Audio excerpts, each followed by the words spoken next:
한국 인터넷에서 자주 볼 수 있는 공포썰에는 다양한 주제가 있지만 가장 흔한 이야기 중 하나는 귀신이나 알 수 없는 존재와의 조우입니다. 이 이야기는 시골의 한 작은 마을에서 시작됩니다. 주인공은 대학생인 수지입니다. 방학 동안 할머니 댁에 머물게 되면서 얻게 된 오래된 일기장을 통해 과거의 비밀을 알게 되면서 벌어지는 일입니다. 수지가 할머니 댁에 도착한 첫날 밤 집의 구조가 낯설어 잠을 이루지 못하고 뒤척이고 있었습니다. 천장에서 무언가 긁히는 듯한 소리가 들리기 시작한 것은 그때였습니다. 처음에는 바람소리겠거니 생각했지만 소리는 점점 커졌고 마치 누군가 천장을 기어 다니는 것 같았습니다. 그 소리는 매일 밤 거짓말처럼 같은 시간에 반복되었습니다. 길게 뻗은 그 흐름처럼 어둡고 끈적한 공포가 수지를 감싸기 시작했습니다. 불안을 견디다 못해 할머니께 물어보니 할머니는 잠시 침묵하시더니 괜찮다고 오래된 집이라 그런 소리가 날 수 있다고 말씀하셨습니다. 하지만 할머니의 떨리는 목소리와 불안한 눈빛은 수지의 의심을 더욱 증폭시켰습니다. 어느 날 밤 결국 소리의 정체를 직접 확인하기 위해 수지는 손전등을 의지해 천장의 다락방으로 올라갔습니다. 그곳에서 수지는 놀랍게도 어린 소녀의 그림과 여러 개의 인형 그리고 누군가 남긴 일기장을 발견하게 됩니다. 일기장 속의 손글씨는 다름 아닌 어린 시절의 엄마 것이었습니다. 그리고 마지막 몇 줄은 잉크가 번져서 잘 보이지 않았지만 분명히 찾아오지 마세요라는 글귀가 있었습니다. 수지는 등골이 서늘해지고 숨이 막히는 듯한 두려움을 느꼈지만 더 깊이 알아야겠다는 생각에 일기장을 가지고 방으로 돌아왔습니다. 그날 밤 소리는 잠잠해졌고 다음날 아침 수지는 그 일기장을 찬찬히 읽기 시작했습니다. 그 안에는 할머니의 젊은 시절 그리고 자신의 엄마가 어릴 적 그 집 다락방에서 겪었던 이상한 경험들이 적혀 있었습니다. 어린 엄마는 다락방에서 자주 보이지 않는 친구와 놀았고 그 존재는 다락방을 떠나지 못한다고 적혀 있었습니다. 수지는 일기장의 끝에서 결국 할머니에게 이 사실을 확인하게 됩니다. 할머니는 무거운 눈빛으로 과거의 이야기를 들려주었습니다. 그 보이지 않는 친구는 불운한 사고로 집에서 세상을 떠난 할머니의 여동생이었고 아직 떠나지 못하고 집안을 맴돌고 있었던 것이었습니다. 할머니는 계속해서 그녀의 혼이 집을 떠나지 못하는 것을 두려워하셨고 그 진실을 알게 된 사람마저 잠식할까봐 두려워 이를 숨겼던 것입니다. 수지는 그 이야기를 듣고 마지막으로 할머니와 함께 작은 재단과 영혼을 위한 의식을 준비하기로 결정했습니다. 함께 그녀의 여동생을 위한 촛불을 켜고 기도를 올리면서 수지는 처음으로 소리가 아닌 어떤 따뜻하고 부드러운 존재가 그들을 감싸는 것을 느꼈습니다. 이후로 다락방과 집은 더 이상 소리로 맴돌지 않았고 마치 무거운 짐을 내려놓은 듯 평온하게 있었다고 합니다. 시간이 흘러도 수지는 그 경험을 잊지 않았고 지금도 종종 할머니 댁을 방문하곤 합니다. 재단에 놓여진 기념일에 촛불에 불을 붙이며 그녀는 그날의 기억과 함께 여전히 우리 곁에 머물고 있는 사랑하는 존재들을 위한 진심 어린 기도를 올리곤 합니다. 두 번째 이야기, 한적한 시골 마을, 이름조차 잘 알려지지 않은 작은 그곳에 붉은 집이라 불리는 오래된 집이 자리 잡고 있었다. 이 집에는 오래된 전설이 하나 얽혀 있었다. 언제부터였는지 모를 만큼 오래전 그 집에 살던 가족이 단 한 명도 남김없이 사라졌다는 이야기였다.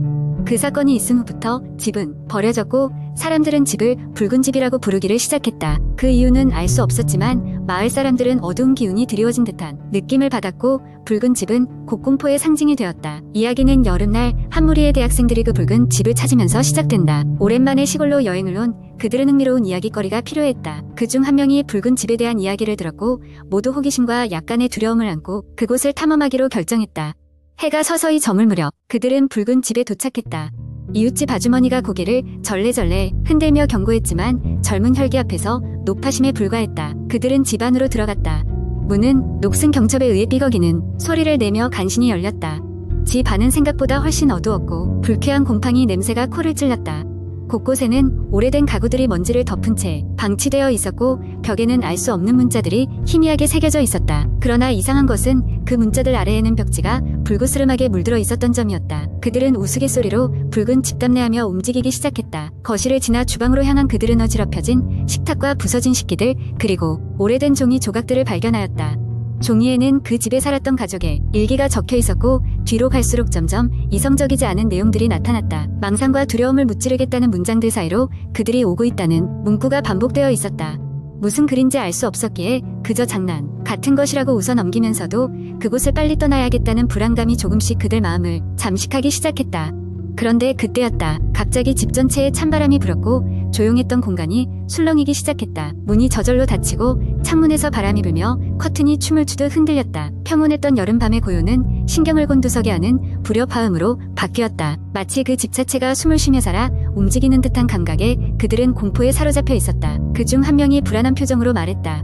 여기가 그 가족이 사라졌던 집 맞지? 여길 떠나자. 그러나 출구는 쉽게 그들을 허락하지 않았다. 그 누군가가 들리지 않는 곳에서 조용히 속삭이는 듯한 소리까지 들려왔다. 그 속삭임은 점점 커져 방마다 울려 퍼지기 시작했고 그들의 귀를 마비시키듯이 사로잡았다.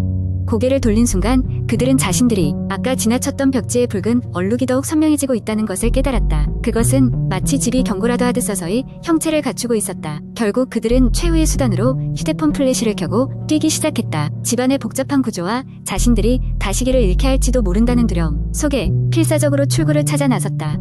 그리고는 마침내 현관문 앞에 서 있었다. 집 밖으로 뛰어나온 그들은 차가운 밤 공기로 숨을 내쉬며 안도의 한숨을 쉬었다. 그들은 방금 겪은 일을 마치 꿈처럼 여길 수밖에 없었고 한동안 그 경험에 대해 아무 말도 꺼내지 못했다.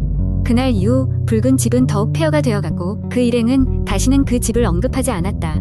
다만 그들 중 한 명은 그날 밤 찍었던 사진 한 장을 뒤늦게 확인하고 그곳에 자신들이 예상치 못했던 손님, 즉 음침한 형상이 플래시의 빛에 순간적으로 포착되었음을 알게 되었다. 이 일은 붉은 집에 대한 전설을 더욱 두터운 신비의 베일로 감싸게 만들었고 여전히 용기 있는 자들이 그곳을 찾고 있지만 그곳에 다녀와서 변하지 않은 사람은 거의 없다는 소문만이 무성할 뿐이었다.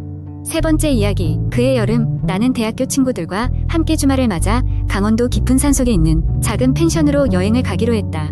우리 일행은 평소 바쁜 학업과 아르바이트로 지친 몸과 마음을 힐링하기 위해 자연과 가까운 곳에서 여유로운 시간을 보내기로 결심했다. 펜션에 도착했을 때 우리는 주변 풍경에 감탄하지 않을 수 없었다. 사방이 푸른 나무와 맑은 공기로 둘러싸인 그곳은 도심에서는 상상하기 어려운 평화로움이 감도는 장소였다. 우리는 펜션 주인 아주머니께 체크인을 하고 짐을 풀고 나서 곧바로 바비큐를 준비하기 시작했다. 어느 정도 해가 기울고 우리가 바비큐를 끝내고 숲속을 거닐기 위해 밖으로 나갔을 때였다. 차가운 바람이 불어오며 불현듯 한기가 느껴졌다. 그래도 우린 대수롭지 않게 여기고 웃으며 숲속 길을 걸어나갔다. 그저 평범한 산책을 기대했지만 곧 우리는 조금 다른 무언가를 느끼기 시작했다. 조금 걷다 보니 숲속에서 희미한 불빛이 반짝이는 것을 발견했다. 호기심이 생긴 우리는 조심스럽게 불빛이 나는 방향으로 발걸음을 옮겼다. 가까이 다가가자 작은 별채에 같은 건물이 모습을 드러냈다. 오래된 목재로 지어진 듯한 그 건물은 외딴 숲속에 홀로 서 있었고 창문 안에서는 희미한 빛이 새어나오고 있었다. 우리 중 한 명이 여기서 뭐하는 집일까? 라며 주변을 살폈고 우리는 뭔가 이상한 느낌에 사로잡혔다. 문득 건물의 창문 너머로 흐릿한 형체가 지나가는 것을 보았다. 저기 누가 있는 것 같은데 라는 친구의 말에 우리는 서로 눈을 맞추며 망설였다. 그때였다. 갑자기 문이 삐걱거리며 열리더니 허름한 차림의 할아버지가 나타났다. 할아버지는 무심한 듯 우리를 바라보다가 다가오기 시작했다. 여긴 뭐하러 왔나? 그가 묻자 우리 중 한 명이 더듬으며 대답했다. 아, 우리는 그냥 산책하다가 여기가 궁금해서요. 죄송합니다. 할아버지는 아무 말 없이 우리를 쳐다보더니 갑자기 무언가를 권하듯 손짓을 했다. 들어와 차나 한잔하고 가게. 사실 그 순간 우리는 모두 들어가고 싶지 않았지만 왠지 모르게 그의 눈을 외면할 수가 없었다. 마치 그곳으로 이끌리는 듯한 기묘한 느낌이었다. 우리는 조심스레 그의 초대를 받아들으며 문을 넘어섰다. 들어가자마자 아는 생각보다 아늑했다. 주방에는 나무 테이블이 놓여 있었고 벽난로에는 불이 타오르고 있었다. 할아버지는 찻잔을 준비하며 의자에 앉으라는 손짓을 했다. 우리 모두 약간의 긴장과 불안감을 안고 자리에 앉았다. 차가 준비되는 동안 우리는 어색한 점막 속에 둘러앉아 주위를 살폈다. 그러다 우연히 벽에 걸린 프레임 없는 오래된 사진들을 발견했다. 사진 속 인물들은 모두 이 지역의 전통 의상을 입고 있었고 대부분은 지금의 할아버지와 비슷한 얼굴을 하고 있었다. 옛날 사진처럼 보였지만 이상하게도 모두 선명했고 그들의 눈빛은 마치 지금 이곳을 응시하는 듯한 생생함이 있었다. 그때 할아버지가 말을 꺼냈다. 저 사진들 속 사람들은 오래전에 이곳을 지키던 사람들이지. 순간 주위가 서늘해지는 기분이 들었다. 의문이 생겼지만 우리는 쉽게 말을 꺼내지 못했다. 그렇게 시간이 흘러 차를 마시고 나서야 우리는 서둘러 그곳을 벗어날 수 있었다. 다음날 아침 펜션 주인 아주머니께 어제의 일을 이야기했을 때 그녀의 얼굴이 순간적으로 굳어졌다. 그 별채라면 정말 이상하군. 그곳은 여러 해 전에 불타버려 지금은 폐허가 되었을 텐데 우리는 어젯밤 있었던 일이 도저히 믿기지 않았지만 그날 밤 우리가 느낀 으스스한 기분은 결코 잊을 수 없었다. 그리고 어느 날 친구와 다시 강원도를 방문하던 중 우리는 그 별채가 있던 자리로 찾아가 보았다. 정말로 그곳에는 아무것도 남아있지 않았다. 다만 무성한 풀들과 오래된 벽돌 몇 개가 그곳이 한때 사람이 살던 곳임을 암시하고 있었다. 우리가 경험한 그날의 이야기는 지금도 미스터리로 남아있으며 때때로 그날 밤의 꿈을 꾸면 아직도 소름이 돋는다.